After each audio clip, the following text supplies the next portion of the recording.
The Galactic Council's emergency session convened in the crystalline chambers of Station Omega, orbiting the neutral star system of Kepler 442. Ambassador Vel of the Altarian Empire stood before the assembled delegates, his forearms trembling, with barely contained fear. "Esteemed colleagues," Vel began, his translator converting his melodic tones into the common tongue, "we face an unprecedented threat. The species known as humans has officially requested membership in our council." Ripple of nervous energy passed through the chamber. The Corvan representative, Ambassador Tor, glass-like carapace gleaming under the station's artificial suns, clicked his mandibles in distress. "Surely this is premature. Our xenobiological studies indicate they've only achieved faster-than-light travel within the last solar cycle." "That's precisely the problem," Vel continued, projecting a holographic display above the assembly. "In that short time, they've accomplished what most species take millennia to achieve. But more disturbing than their technological advancement is their creativity." The hologram shifted to show various human settlements across 3 star systems. What should have been standard colonization efforts appeared to be military fortifications. Every structure, every tool, every piece of technology had been modified or repurposed in ways that defied conventional understanding. Admiral Kex of the Draconian fleet leaned forward, his reptilian features contorting with confusion. "I don't understand. These appear to be simple farming implements and construction equipment." "Watch closely." Vel manipulated the display, zooming in on a human agricultural colony. The farming equipment moved with precision, but the modifications were unmistakable. Plasma cutters designed for clearing vegetation had been enhanced with focusing crystals. Atmospheric processors had been fitted with projectile launchers. Even the simplest tools bore the unmistakable marks of weaponization. "By the 7 suns," whispered Ambassador Nala of the Ethereal Collective, her translucent form flickering with anxiety. "They've turned their entire civilization into a weapon." The display continued, showing human ships. What appeared to be cargo vessels revealed hidden weapon systems. Scientific research stations doubled as defensive platforms. Even their recreational facilities had been designed with tactical considerations. "This isn't possible," Admiral Kex protested. "No species thinks this way. The very concept of universal weaponization goes against every principle of civilized development." Vel's expression grew darker. "We sent an observation team to their home system. What we discovered challenges everything we thought we knew about intelligent species development." The hologram changed again, displaying Earth. The planet looked deceptively peaceful from orbit, but as the image enhanced, the truth became apparent. Every major city was a fortress. Every transportation network was designed for rapid military deployment. Even their entertainment centers and sporting venues could be converted to defensive positions within hours. "They call it dual-use technology," Vel explained. "Every human innovation serves both civilian and military purposes. They don't see this as unusual, they see it as efficient." The chamber fell silent as the implications sank in. The Galactic Council had maintained peace for over 10,000 years through careful regulation of military technology. Species were allowed to develop defensive capabilities, but the concept of making every aspect of civilization into a potential weapon was unthinkable. "What do we do?" asked Ambassador Tor, his voice barely a whisper. "We need to understand them," Vel replied. "Before we can decide whether to grant them membership, we must determine if they represent an existential threat to galactic civilization." The vote was unanimous. A comprehensive study mission would be dispatched to observe human society directly. What they would discover would challenge every assumption about the nature of intelligent life in the galaxy. Captain Rex of the Galactic Survey Corps had seen many strange civilizations during his 3-century career, but nothing had prepared him for humanity. His cloaked vessel, the Seeker, maintained a careful distance from Earth's orbital traffic as his team of xenobiologists and cultural analysts worked around the clock to understand these peculiar beings. "Captain," called Dr. Mira, the mission's lead xenobiologist, "you need to see this." Rex approached her workstation, where dozens of holographic displays showed various human activities.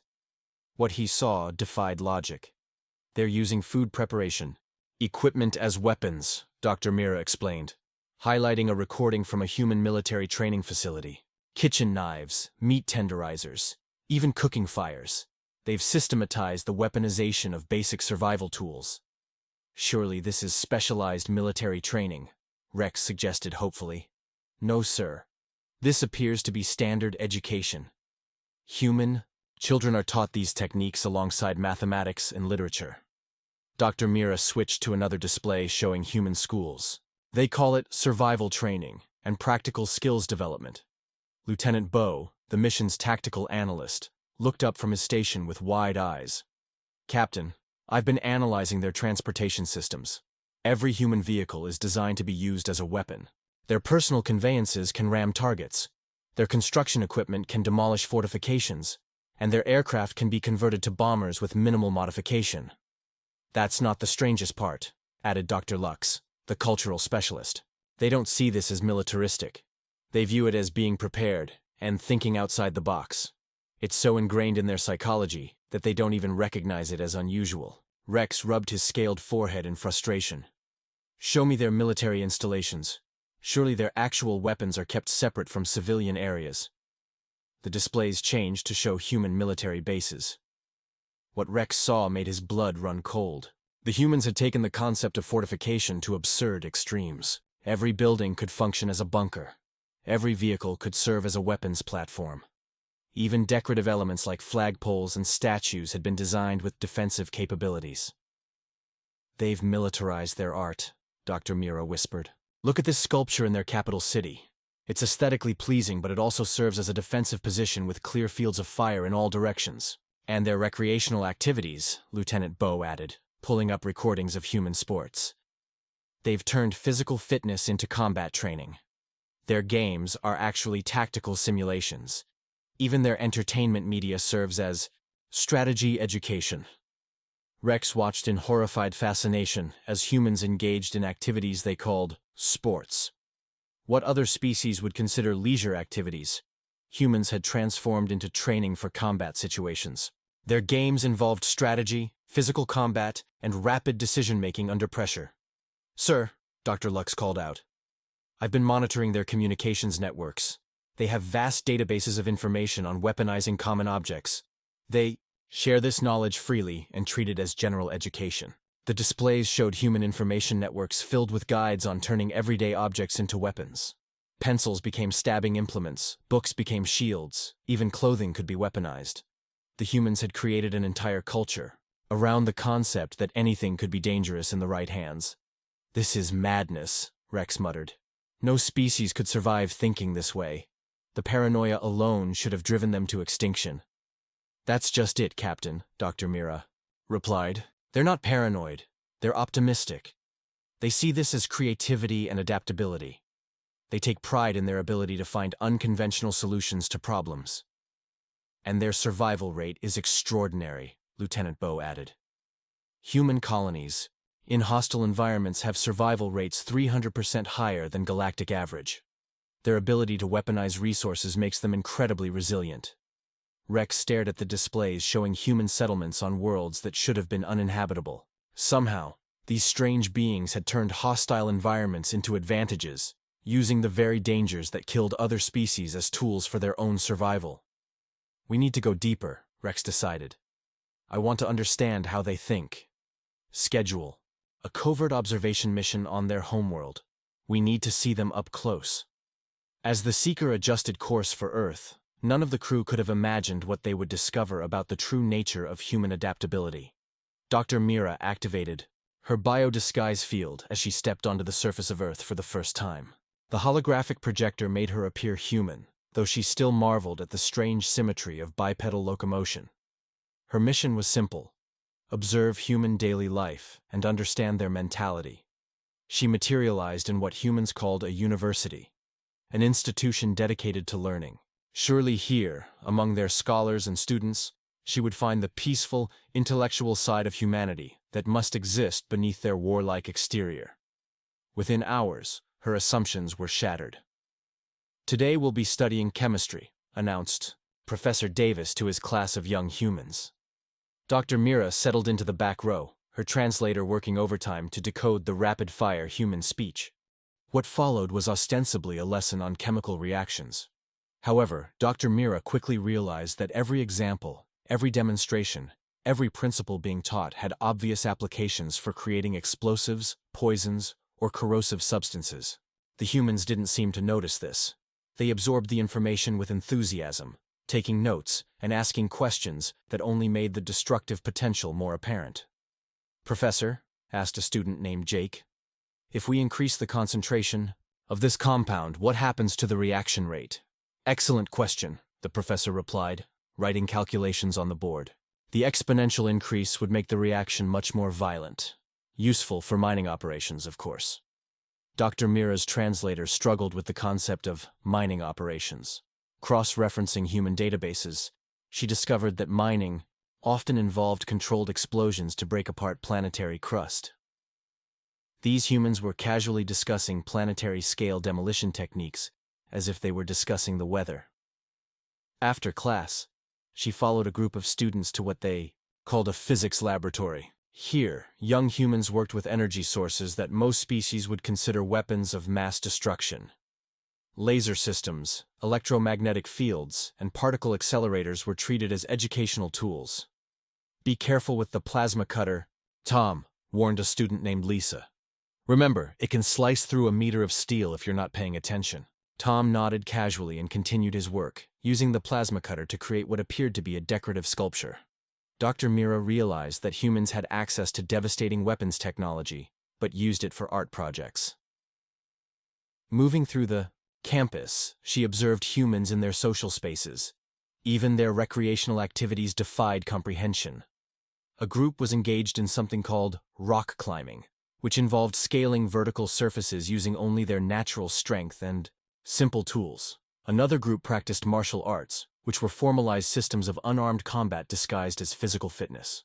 "Hey, want to join our survival club?" asked a cheerful human named Rick, approaching Dr. Mira with a friendly smile. "We're learning how to make fire without matches today."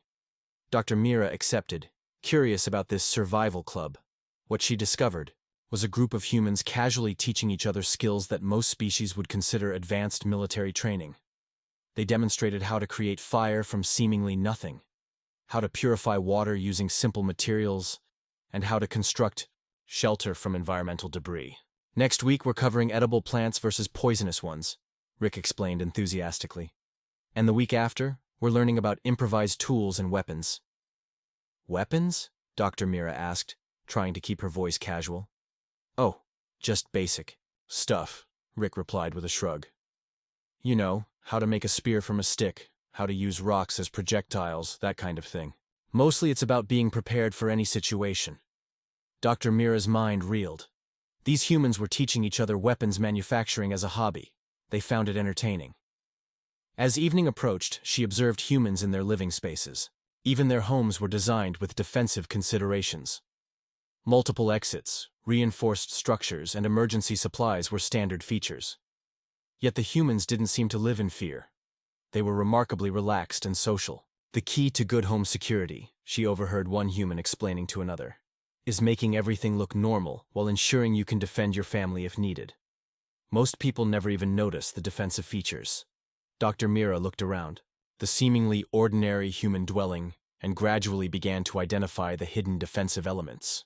Furniture positioned to create barriers, decorative objects that could serve as weapons, and sight lines that allowed observation of all approaches. As she prepared to return to the Seeker, Dr. Mira realized that her initial assessment had been incomplete. Humans weren't militaristic in the traditional sense. They were adaptable in ways that transcended normal understanding. Every aspect of their existence was optimized for survival. But they had done it so naturally that they didn't even recognize it as unusual. The implications were staggering. If humans could weaponize knowledge, recreation, and daily life itself, what would they do when faced with actual threats?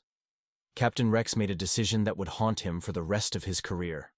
After weeks of observation, the crew of the Seeker had documented humanity's unusual approach to existence, but they still didn't understand the true extent of human adaptability. Rex decided they needed to see humans respond to an actual threat. "Sir, are you certain about this?" Lieutenant Bow asked nervously as they monitored the human colony ship Pioneer traveling toward the contested Kepler 438 system. "Deliberately, exposing them to the Void Hunters seems unethical." We need to understand their capabilities, Rex replied, though doubt gnawed at his conscience. The Void Hunters are autonomous defense systems left over from the ancient wars. If humans can't handle them, no species can. The Void Hunters were legendary throughout the galaxy, self-replicating mechanical entities that attacked any ship, entering their territory. Dozens of species had lost vessels to these relentless machines. The area around Kepler 438 had been quarantined for centuries. Human vessel Pioneer, this is Captain Rex of the Galactic Survey Corps, he transmitted, on an emergency frequency. You are approaching a restricted zone. Ancient defense systems are active in this region. The response came from Commander Blake, the human mission leader. Thank you for the warning, Captain Rex. We're aware of the automated defenses. Our mission parameters include testing our new defensive technologies. Dr. Mira looked up from her console in alarm. Captain, they're not retreating. They're accelerating toward the danger zone. Of course they are, Rex muttered. They probably see this as an opportunity. The Seeker maintained a safe distance as the Pioneer entered Void Hunter territory. Within minutes, the ancient machines detected the intrusion. 3 sleek, predatory vessels emerged from hidden positions among the asteroids, their energy signatures indicating weapons capable of vaporizing conventional starships. This is where they run, Lieutenant Bowe predicted. No species has ever successfully engaged the Void Hunters, but the humans didn't run. Instead, the Pioneer did something unprecedented. It began broadcasting a signal that caused the Void Hunters to hesitate. What are they doing? Rex demanded. Dr. Mira's eyes widened as she analyzed the transmission. They're communicating with them. The humans are attempting to establish a dialogue with machines that have been attacking ships for millennia. The conversation was brief but historic. Commander Blake, speaking directly to the Void Hunters, identified himself as representing humanity and requested permission to transit through their territory. Biological entity, came the synthesized response from the lead Void Hunter. State your purpose in this protected zone. We seek to establish peaceful relations and learn from your technology, Blake replied calmly. We offer an exchange of information. Rex watched in stunned silence as the impossible happened. The Void Hunters, machines programmed to destroy, intruders, actually began negotiating with the humans. What information do you offer? The Void Hunter asked. Blake's response was brilliant in its simplicity. We can teach you about biological entities. Your programming seeks to protect this region, but you lack data on how to distinguish between threats and peaceful explorers. We can help you refine your targeting parameters. The negotiation continued for hours. The humans offered to share their knowledge of galactic politics, helping the Void Hunters understand which species posed actual threats to their protected zone. In exchange, the Void Hunters agreed to allow peaceful passage and even offered to share some of their defensive technologies. This is impossible, Lieutenant Bowe whispered. They're making friends with killer machines. But the humans weren't finished. Commander Blake made another request that left the entire crew of the Seeker speechless. We would like to establish a permanent diplomatic station here, Blake proposed. A place where biological entities and artificial intelligences can meet safely. The Void Hunters agreed. Within days, the human colony ship had established the first diplomatic outpost in Void Hunter territory. The ancient machines, designed to kill intruders, became protectors of a new kind of neutral ground. How did they do it? Dr. Mira asked, reviewing the recordings for the 100th time. They treated the Void Hunters as people, not just machines, Rex realized. They assumed intelligence and acted accordingly. Most species would have seen only the threat. And now they have access to technology that's been locked away for millennia, Lieutenant Bowe added. They've turned a galactic no-go zone into a strategic asset. Rex watched the humans work alongside the Void Hunters, sharing knowledge and building something entirely new. The machines were learning about biological life, while the humans absorbed advanced defensive technologies at an unprecedented rate. Sir, Dr. Mira said quietly, I don't think they see the universe the way we do. Where we see threats and obstacles, they see opportunities and potential allies. That's what makes them dangerous, Rex replied. They don't just adapt to the universe. They make the universe adapt to them. The test had revealed something far more significant than human military capabilities. It had shown that humans could find common ground with entities that other species considered impossible to communicate with. They had weaponized diplomacy itself. Admiral Kex of the Draconian Fleet stood before the assembled War Council, his reptilian features etched with concern. The reports from Captain Rex's mission had reached the highest levels of galactic government, and the implications were staggering. "Colleagues," Kex began, his voice carrying the weight of centuries of military experience, "we face a situation unlike any in recorded history. The humans have not merely survived first contact with the Void Hunters. They have recruited them." The War Council chamber fell silent. Representatives from 12 major civilizations sat around the crystalline table, each species having contributed their finest military minds to assess the human threat. General Vex of the Altarian Empire, Admiral Nox of the Ethereal Collective, and Commander Pax of the Corvan Defense Force all displayed visible signs of distress. "Show them the intelligence data," Kex ordered his aide. Holographic displays filled the chamber, showing the impossible sight of human vessels operating alongside Void Hunter ships. The ancient machines, which had terrorized the galaxy for millennia, now served as escorts for human exploration fleets. "In 3 standard months," Kex continued, "the humans have accomplished what we deemed impossible. They have not only neutralized the Void Hunter threat, but converted it into a strategic advantage." General Vex leaned forward, his 4 arms trembling. "How is this possible? Our best military strategists have studied the Void Hunters for centuries. They respond only to violence with greater violence." "That's precisely the point," Admiral Nox interjected, her translucent form flickering with agitation. "We approached them as enemies. The humans approached them as potential allies." Commander Pax clicked his mandibles nervously. "The implications are terrifying. If they can befriend our most feared enemies, what else might they accomplish?" The displays changed to show human activities across their growing sphere of influence. Every system they entered underwent rapid transformation. Hostile environments became thriving colonies. Dangerous phenomena were harnessed as energy sources. Even space-time anomalies were being studied for potential applications. They've established trading relationships with 7 species in the galactic periphery, Kex reported. Civilizations that have remained isolated for millennia are now actively seeking human contact. "Because the humans offer something we never could," Admiral Nox realized. "They offer solutions instead of restrictions." The War Council reviewed case after case of human problem-solving.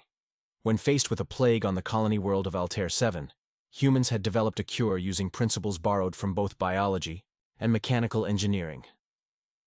When pirates threatened the trade routes near Vega, humans had convinced the pirates to become a legitimate security force by offering them better compensation and social status. "They don't just defeat problems," General Vex observed. "They transform them into assets." "Sir," interrupted Captain Rex, who had been monitoring human activities from the Seeker, "you need to see this latest development."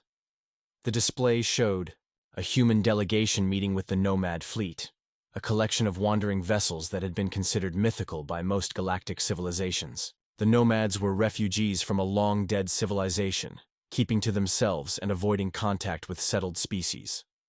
"The humans have made contact with the Nomads," Rex reported. "They're offering them permanent settlement rights in exchange for their knowledge of deep space navigation." Admiral Kex felt his blood run cold. The Nomads possessed star maps dating back millions of years, including routes to regions of space that most species didn't even know existed. "They're not just expanding their territory," he realized. "They're gaining access to the entire galaxy." The implications were staggering. Within a single generation, humans had gone from first contact to establishing relationships with some of the most mysterious and powerful entities in known space. They had turned enemies into allies, problems into solutions, and mysteries into advantages. "What do we do?" Commander Pax asked, voicing the question that haunted them all. "We watch," Admiral Kex decided, "and we prepare for the possibility that our understanding of galactic civilization is about to change fundamentally." "Sir," Captain Rex added quietly, "there's something else. The humans have requested a formal audience with the Galactic Council. They want to present their application for membership." The War Council exchanged glances filled with dread and anticipation. The humans weren't just asking to join galactic civilization. They were positioning themselves to reshape it entirely. "Schedule the hearing," Admiral Kex ordered. "It's time we faced our future directly." As the council dispersed, each member carried the same troubling thought. The humans had weaponized friendship itself. In a galaxy built on careful balance and mutual suspicion, they had introduced a force that could either unite civilizations like never before or destroy the delicate equilibrium that had maintained peace for millennia. The question wasn't whether humanity would change galactic civilization. It was whether the galaxy was ready for the kind of change humans represented. The Grand Assembly of the Galactic Council had never seen anything like it. Representatives from 847 species filled the vast amphitheater orbiting the neutral star Proxima Centauri, their varied forms creating a tapestry of galactic diversity. At the center of it all stood a single human delegation, appearing remarkably calm despite the weight of history pressing down upon them. Ambassador Elena Torres, humanity's representative, stepped forward to address the assembly. Her appearance was unremarkable by galactic standards. No extra limbs, no exotic biochemistry, no unusual size. Yet every being in the chamber focused on her with intense attention. "Honored delegates," Elena began, her voice carrying clearly. "Through the universal translators, humanity comes before you today, not as conquerors or suppliants, but as potential partners in building a better galaxy." Chancellor Vox of the Galactic Council, a being whose crystalline form had presided over these chambers for 3 centuries, activated the formal protocols. "The species known as humanity has requested membership in our council. Before we proceed, we must address certain concerns that have been raised about your nature." The first challenge came from Admiral Kex, his reptilian features stern with military precision. "Humans, you have demonstrated an unprecedented ability to weaponize seemingly peaceful technologies and relationships. How do we know you won't threaten galactic stability?" Elena smiled, a gesture that somehow managed to be both reassuring and unsettling. "Admiral, may I ask why you carry a plasma cutter on your belt?" "This is a tool," Kex replied defensively. "Standard equipment for emergency situations." "And it could cut through armor plating if necessary," Elena observed. "You've weaponized a tool just as we do. The difference is that we acknowledge this reality openly." "That's hardly the same thing," protested Ambassador Vel of the Altarian Empire. "You've turned your entire civilization into a weapon." "No," Elena corrected gently. "We've turned our entire civilization into a toolkit. Every human invention, every relationship, every system we create serves multiple purposes because we refuse to accept single-purpose limitations." She gestured, and holographic displays filled the chamber, showing human colonies across their expanding territory. "You see weapons where we see solutions. The farming equipment that can serve as defense systems also feeds our colonies more efficiently. The diplomatic relationships that provide military advantages also create unprecedented cooperation between species." "You befriended the Void Hunters," accused General Vex, his 4 arms gesturing accusingly. "Machines that have killed thousands of our people. And now they protect peaceful shipping lanes," Elena replied.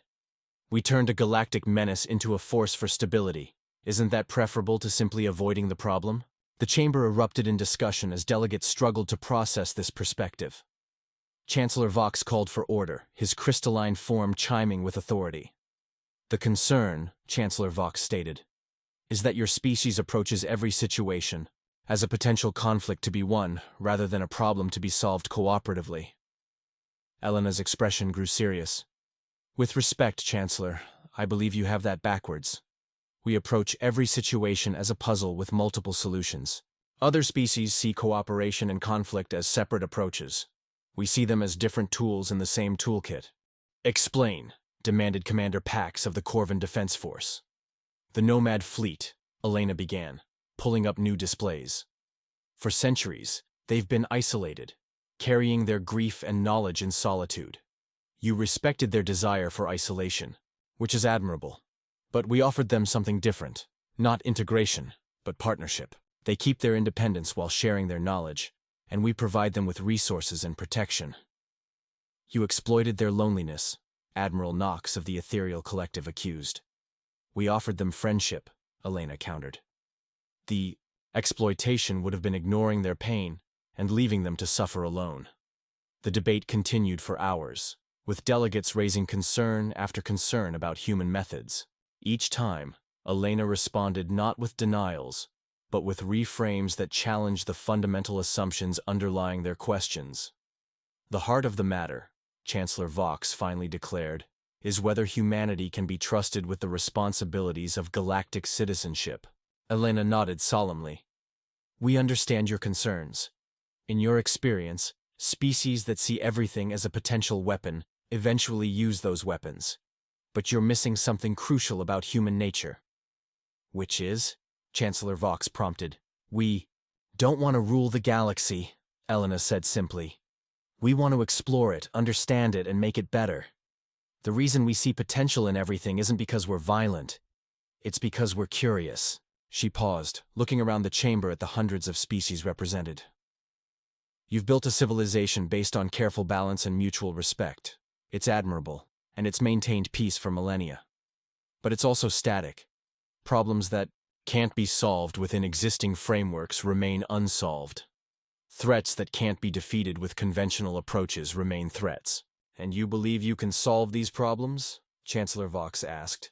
We believe we can help you solve them, Elena replied. Not by imposing human solutions, but by offering human perspectives. We see possibilities where others see limitations. We see opportunities where others see obstacles. The chamber fell silent as delegates considered her words. Finally, Chancellor Vox spoke the question that would determine humanity's future in galactic civilization. If we grant you membership, what assurance do we have that you won't destabilize everything we've built? Elena's answer would echo through galactic history. The same assurance you have with any member species, none. But the potential for positive change far outweighs the risk of stagnation. The vote was scheduled for the following day, but the real decision-making happened in the corridors and private chambers of Station Omega during the night cycle. Delegates from hundreds of worlds engaged in intense discussions, forming alliances, and exploring possibilities that had never been considered in the Council's long history. Ambassador Vel of the Altarian Empire found himself in an unexpected conversation with Commander Pax of the Corvan Defense Force. These two species had maintained polite but distant relations for centuries, their different approaches to technology and society creating natural barriers to cooperation. The humans have a point about stagnation, Pax admitted, his mandibles clicking thoughtfully. We've been dealing with the same unresolved issues for generations. But at what cost? Vel replied, his forearms gesturing expressively. They would turn our entire civilization into a testing ground for their experimental approaches. Perhaps, Pax conceded. But consider this. In 6 months, they've accomplished more diplomatic breakthroughs than we've seen in decades. The Void Hunters, the Nomad Fleet, even the peripheral species that have avoided contact with the Council, all now engaged in productive relationships. Meanwhile, in another sector of the station, Admiral Kex met with Dr. Mira, who had just returned from her extended observation mission among humans. Your report is disturbing, Kex admitted. They truly don't see their behavior as unusual? That's what makes them so effective, Dr. Mira replied. They don't self-limit based on conventional categories. When they see a problem, they consider every possible solution, regardless of whether it fits established protocols. And when they see an opportunity, they pursue it, regardless of conventional wisdom about risk and reward. Admiral Kex pondered this. In military terms, they fight asymmetrically by default. They don't just think outside the box. They don't acknowledge the box exists. As dawn approached on Station Omega, Chancellor Vox called the final session to order. The chamber was packed beyond capacity, with many delegates participating remotely from their home systems. The decision about humanity would set precedents that would influence galactic civilization for millennia. Before we vote, Chancellor Vox announced, we will hear final statements from key representatives. Admiral Kex stood first, his reptilian features grave. I have spent my career protecting galactic civilization from threats. The humans represent the most significant challenge to our established order that I have ever encountered. The chamber tensed, expecting a condemnation. They are also, Kex continued, The greatest opportunity for positive change that I have ever witnessed. I recommend conditional membership, with careful monitoring and gradual integration. A ripple of surprise passed through the assembly. The military's support for humanity was unexpected. Ambassador Vell rose next. The Altarian Empire has thrived through careful planning and risk management. The human approach contradicts everything we have learned about sustainable civilization. Another pause. Another surprise. However, our own careful analyses suggest that human methods, while unconventional, produce superior results in crisis situations. We support their membership. One by one, the major powers declared their positions. The Ethereal Collective, the Corvan Defense Force, the Draconian Fleet, all reached similar conclusions. Humanity represented change, uncertainty, and risk, but also unprecedented potential for solving long-standing galactic problems. When the vote was called, the result was overwhelming. 743 in favor, 67 opposed, 37 abstentions. Elena Torres stood to address the assembly one final time. Thank you for this opportunity. We understand the trust you've placed in us, and we take that responsibility seriously. However, she continued, I want to be clear about what you've actually voted for. You haven't just accepted humanity into galactic civilization. You've chosen to embrace a new way of thinking about problems and possibilities. The galaxy is about to become a very different place. Not because we're going to impose our will, but because we're going to offer our perspective. Some of you will find this unsettling. Others will find it liberating. All of you will find it interesting. As delegates began to disperse, Chancellor Vox approached Elena privately. I hope we've made the right decision, he said quietly. Elena smiled, that same expression that had unsettled so many observers. Chancellor, right and wrong are human concepts. What you've made is a choice to grow instead of staying safe. The universe has a way of rewarding that kind of courage. 3 months later, human diplomatic missions were operating in sectors of space that had been considered unreachable. Human engineering teams were working alongside ethereal scientists to solve energy crises that had persisted for centuries. Human negotiators had established trade relationships between species that had never even acknowledged each other's existence. The galaxy was indeed becoming a very different place. In the observation deck of the Seeker, Captain Rex watched human ships traveling in convoy with Void Hunter escorts, carrying mixed crews of species that had been enemies just months before. They did it, Dr. Mira said, joining him at the viewport. They weaponized cooperation itself. Rex nodded slowly. The most dangerous thing about humans isn't their ability to turn anything into a weapon. It's their ability to turn anyone into an ally. As the convoy disappeared into hyperspace, heading toward regions of the galaxy that had been mysteries for millions of years, Rex understood the true nature of the change that was coming. Humanity hadn't just joined galactic civilization. They had shown the galaxy how to transcend its own limitations. If it existed, humans could indeed use it to kill. But more importantly, if it existed, humans could use it to build something better.